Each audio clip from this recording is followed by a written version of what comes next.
कोई भी बंदा इस वीडियो को अपने YouTube चैनल पर री अपलोड कर सकता है। कोई कॉपीराइट स्ट्राइक नहीं मिलेगी। धन्यवाद। Anybody can re-upload this video on their YouTube channel.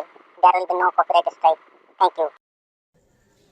दोस्तों नमस्कार, जोहार, सत श्री अकाल, वेलकम, वेलकम।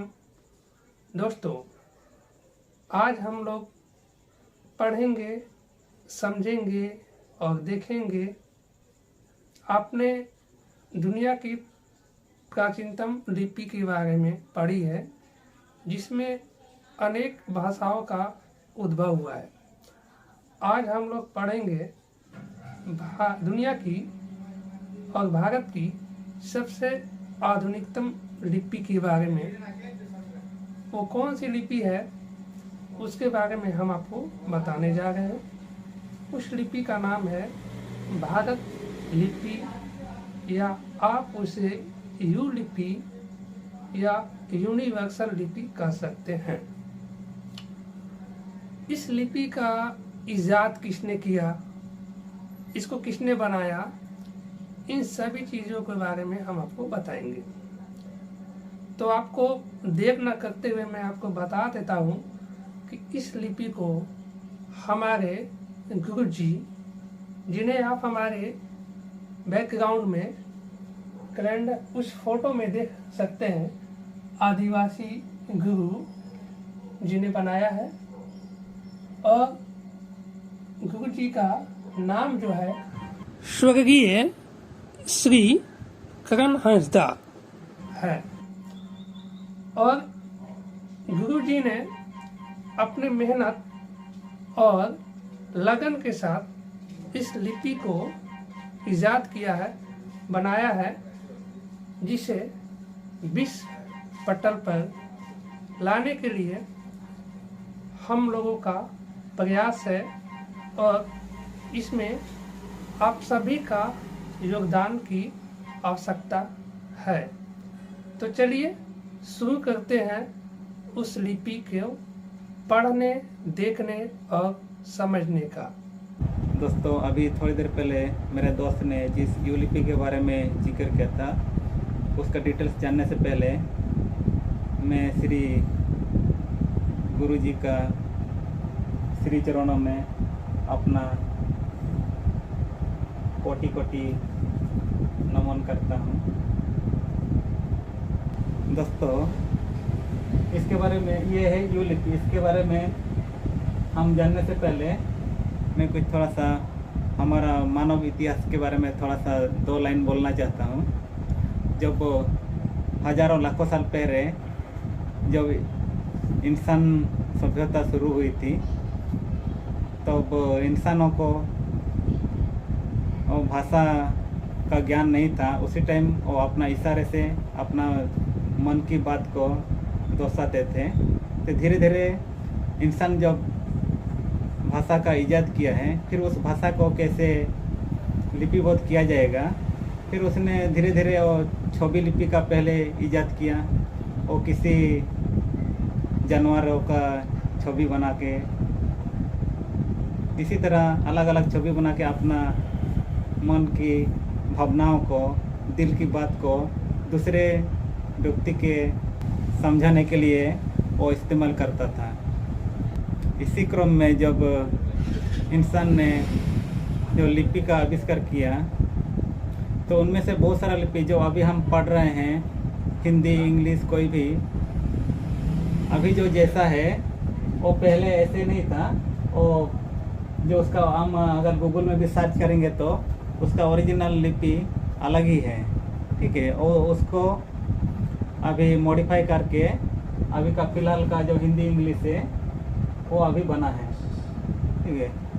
अभी जो हमारे पास जितना भी दुनिया भर में जो लिपि है, उसमें हम जब लिखते हैं तो हर जितना अलग अलग भाषाएं हैं, उनका शब्द है, उनको सही तरीके से प्रदर्शित करने में दिक्कतें आ रहा था। और अलग अलग भाषा में जो भी अलग अलग शब्द हैं, उनका उच्चारण में और सही से लिखना और दिक्कतें आ रहा था। तो हमारे गुरुजी ने उसको काफ़ी गहराई से अध्ययन किया। उसके बाद जो उसने ये यू लिपि मतलब यूनिवर्सल लिपि। यूनिवर्सल लिपि का मतलब इस लिपि में किसी भी भाषा का कोई भी शब्द को हम बिल्कुल हम जैसे बोलते हैं उसी तरीक़ा से हम लिख सकते हैं। तो पहले थोड़ा सा हम उसका परिचय ले लेते हैं लिपि में। इस लिपि में कुल 40 लेटर्स है, अल्फ़ाबेट्स सिर्फ 40 है। हम अगर हिंदी देवनागरी में देखेंगे तो 100-150 के करीब होगा। फिर भी हम उतना सारे सीखने के बाद भी हम किसी शब्द को कुछ शब्द को हम सही तरीक़े से नहीं लिख पाते हैं। और इंग्लिश में आप बोल सकते हैं कि इंग्लिश में तो इससे भी थोड़ा कम है। ये मैं अगर बोल रहा हूँ इसमें 40 है तो इससे कम तो इंग्लिश में है। लेकिन इंग्लिश में जब हम लिखते हैं उसमें भी हम उसका प्रोनाउंसिएशन जो उच्चारण है शब्दों का वो सही तरीके से नहीं आ पाता है। एक ही शब्द लिखना, जैसे मैं यहाँ पे एक एग्जांपल देता हूँ। ये यहाँ पे लिखा हुआ है इंग्लिश में, ये है टाटा। टाटा को हम उसको ताता भी बोल सकते हैं, इसका अलग अलग बोल सकते हैं। जैसे यहाँ ऊपर में लिखा हूँ फ्यूचर को हम उसको कोई फ्यूचर भी बोल सकता है। उसको अलग अलग तरीके से मतलब एक ही शब्द को अलग अलग हम जब लिखने के बाद उसको जब पढ़ेंगे तो उसका शब्द का उच्चारण अलग अलग हो जाता है।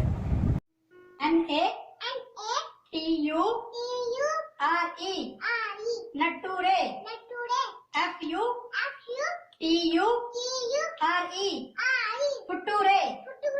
लेकिन ये जो नया लिपि है, ये यू लिपि जो है, इसमें जब हम किसी भी शब्द को लिखेंगे उसका उच्चारण सिर्फ एक ही होगा। जो भी लिखेंगे सिर्फ एक ही होगा, उसके अलावा और दूसरा उच्चारण नहीं आएगा।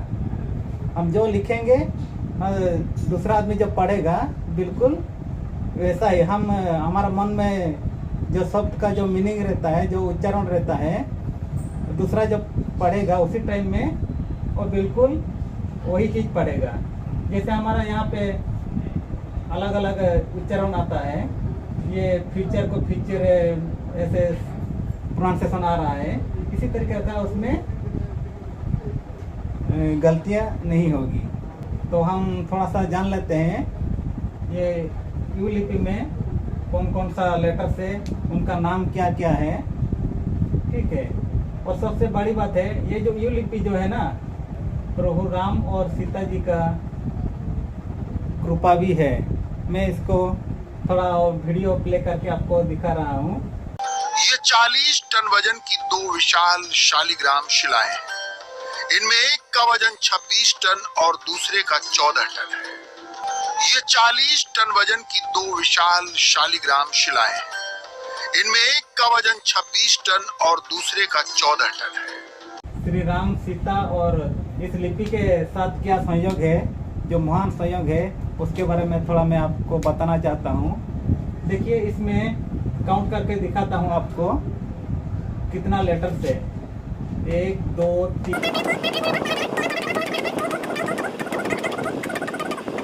37 38 39 40।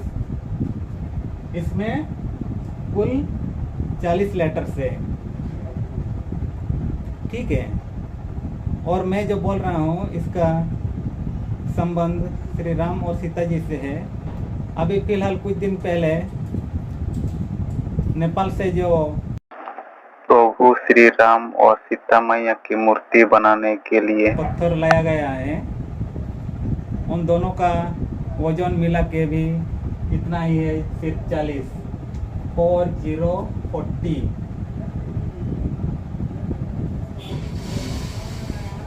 इसमें वो जो राम और सीता मैया की मूर्ति बनाने के लिए जो नेपाल से सिरा लाया गया है, उनका कुल वजन है 40 टन। ये 40 टन उनका वजन है। और ये जो लिपि है, इन लिपि का कुल संख्या भी 40 है। तो इससे पता चलता है कि प्रभु राम जी और सीता मैया की इस लिपि पर उन दोनों का कृपा है। ठीक है, आप देखते हैं इन लिपि का नाम के बारे में।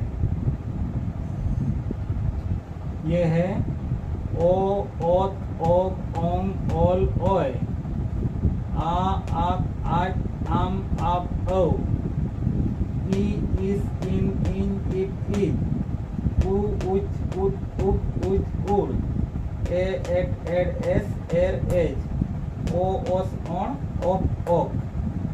ये है जोड़ांग, गहीर, छिक्का, दिगर और ये झवर।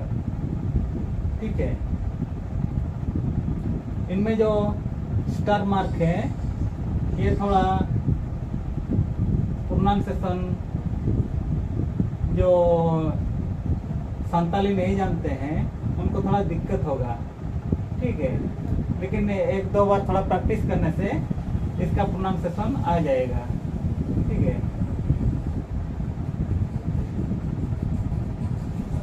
ये लिपि जिन्होंने आविष्कार किया है इनका अपना मदर टंग संताली है, इसलिए ये जो प्रोनाउंसिएशन वगैरह है थोड़ा सा आपको टिपिकल या कठिन लग सकता है, लेकिन एक आध बार थोड़ा सा प्रैक्टिस करने से ये ऑटोमेटिक आपको आ जाएगा।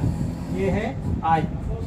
अगर आप इसको बोलने की कोशिश करेंगे तो आपको थोड़ा सा शुरू में दिक्कत होगा आज बोलने में। आज के बदले आप बोलेंगे आज।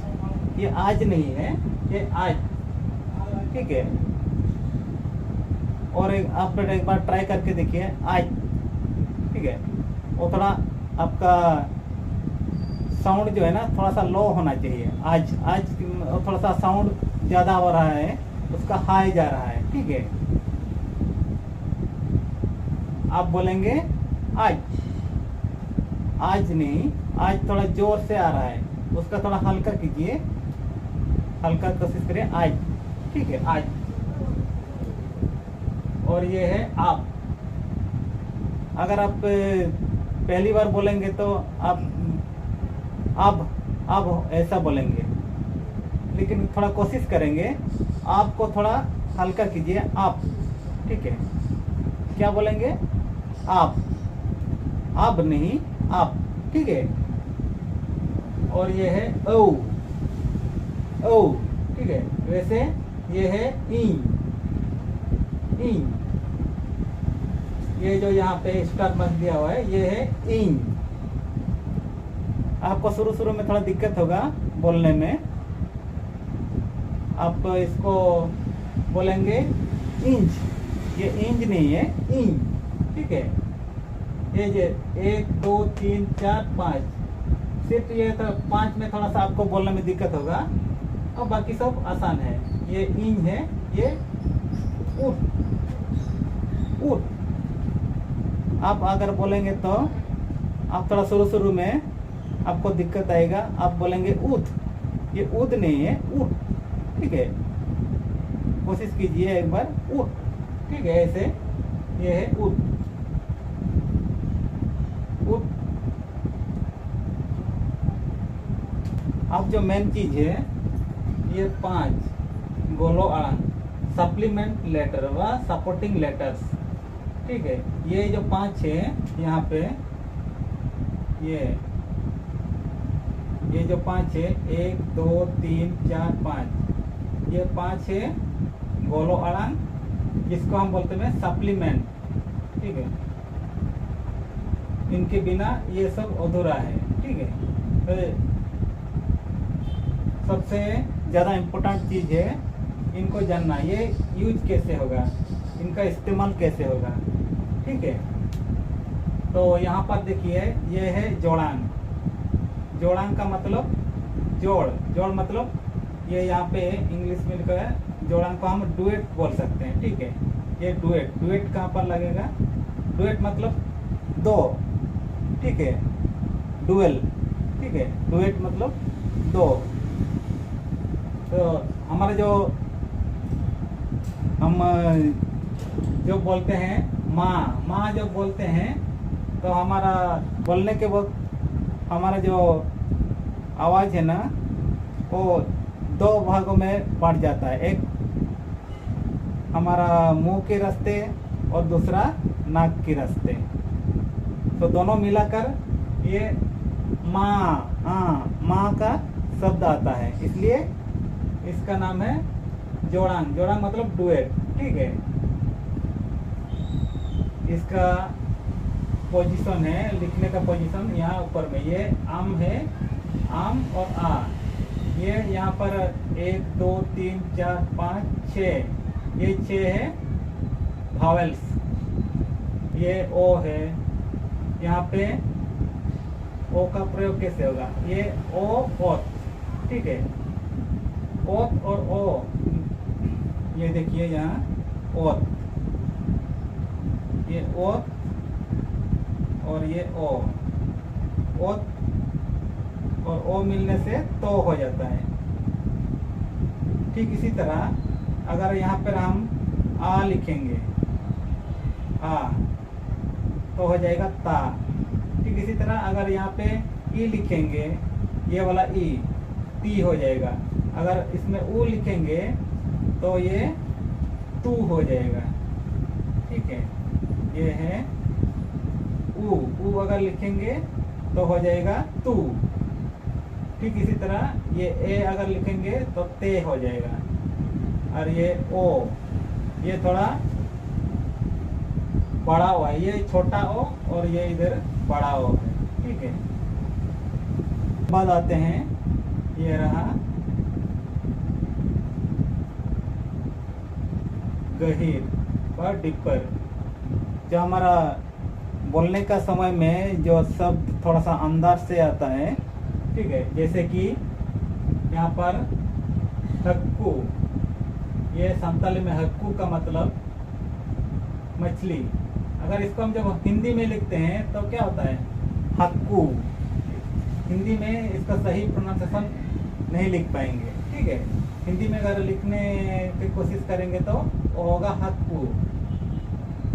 ये जो हम गहीर, ये डिपर सिंबल यहाँ पे आ में अगर आ के नीचे यहाँ देंगे तो हो जाता है हक्कू। ये जो हम गहीर, ये डिपर सिंबल यहाँ पे आ में अगर आ के नीचे यहाँ देंगे तो हो जाता है हक्कू, ठीक है, हक्कू। इसको अगर हटाएंगे तो होगा हस्कू। अगर ये जो गहीर नहीं रहेगा तो होगा हक्कू। अगर इसको हम फिर इधर दे देंगे तो होगा हक्कू। यहाँ पर ये सिंबल, ठीक है, ये गहीर सिंबल अगर देंगे यहाँ पर आ के नीचे तो हो जाएगा हक्कू। उसके बाद देखते हैं झिक्कर। झिक्कर कहाँ पर लगेगा, जैसे कि हम यहाँ मैंने लिखा है, ये रहा कुंवारा, हिंदी में कुंवारा। अगर इसको जैसे हम लिखे हैं उसके हिसाब से अगर हम पढ़ेंगे तो होगा कुआरा, ठीक है, कुआरा। ये जो हुआ आ और ये आ, ये होगा आ, लेकिन यहाँ पर कुंवारा, ठीक है, ये कुंवारा। इसको अगर लिखेंगे, ये जो शब्द का जो लय है हम जो बोलने के टाइम में कुंवारा, ठीक है, कुंवारा।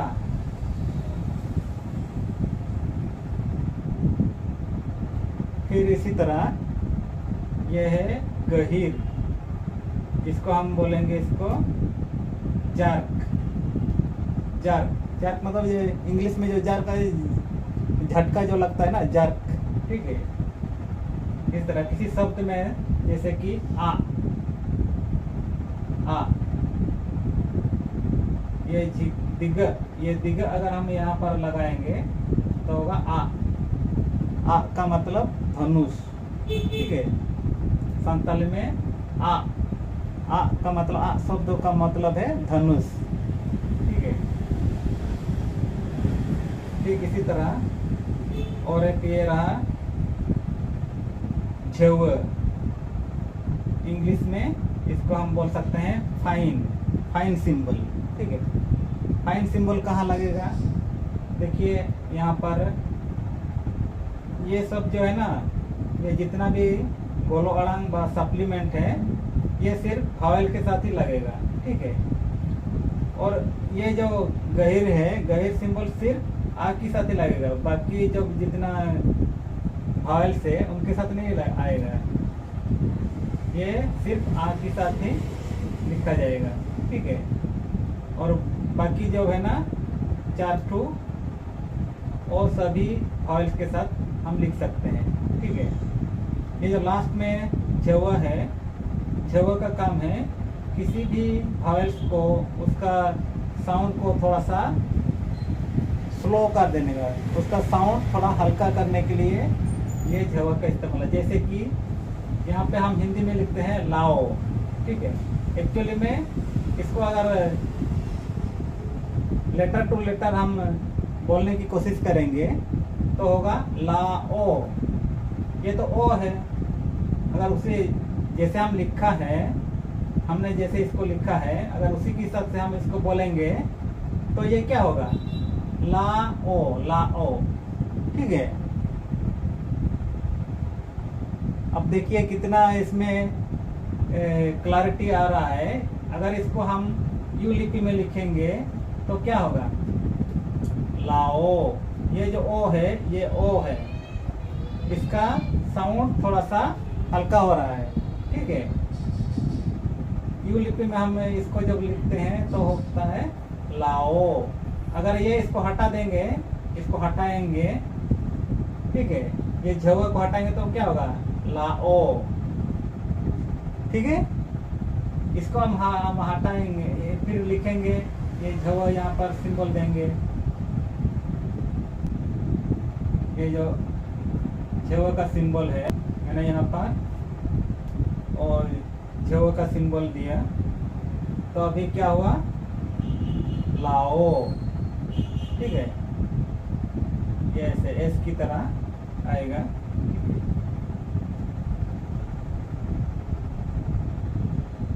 ऐसे लाओ। ठीक है, इसका प्रोनाउंसिएशन आएगा लाओ। अगर ये झवा नहीं रहेगा, अगर ये झवा नहीं रहेगा तो होगा लाओ। ठीक है, और एक आपको बताना है कमेंट में, इंग्लिश में हम जो भी लिखते हैं उसका मतलब अलग अलग शब्द होने, मतलब उच्चारण उसका अलग अलग प्रोनाउंसिएशन आने से कितना दिक्कतें आ सकती है। आप इस शब्द को देख करके पता चल जाएगा। ये यहाँ पे मैंने लिखा हूँ LAND। ठीक है, इसको आप कमेंट में बताना। ठीक है, इसी तरह का दिक्कतें इस लिपि के साथ नहीं होगा। आप जो भी आपका मन में है, बस आप जो लिखेंगे इस लिपि में आप जो भी लिखेंगे, बिल्कुल आप जो लिखे होंगे दूसरा बिल्कुल सेम टू सेम वही पढ़ेगा। ठीक है, इसको हम पूरी दुनिया का नंबर 1 लिपि यानी स्क्रिप्ट भी बोल सकते हैं, क्योंकि इसके जैसा दुनिया में कोई भी लिपि नहीं है जिस लिपि के सहारे हम सबको इतनी बारीकी से लिख सकें। तो ये हमारा हिंदुस्तान के लिए बहुत गौरव की बात है, प्राउड की बात है। आप इस वीडियो को जितना ज़्यादा से ज़्यादा शेयर कर सकते हैं कीजिए। और आखिर में मैं इतना आपको बोलूँगा कि आप इस वीडियो को एक लाइक देकर श्री श्री महान आविष्कारक, इस लिपि का आविष्कार, उनको एक सच्ची श्रद्धांजलि देने का कृपा करें। आपका जो भी डाउट है आप कमेंट करके बताइए। इसके बारे में और ज़्यादा डिटेल्स फिर नेक्स्ट वीडियो में बताऊंगा। ठीक है, आज के लिए इतना ही। फिर मिलेंगे दूसरा नेक्स्ट वीडियो में, दूसरी वीडियो में। तब तक के लिए जय हिंद।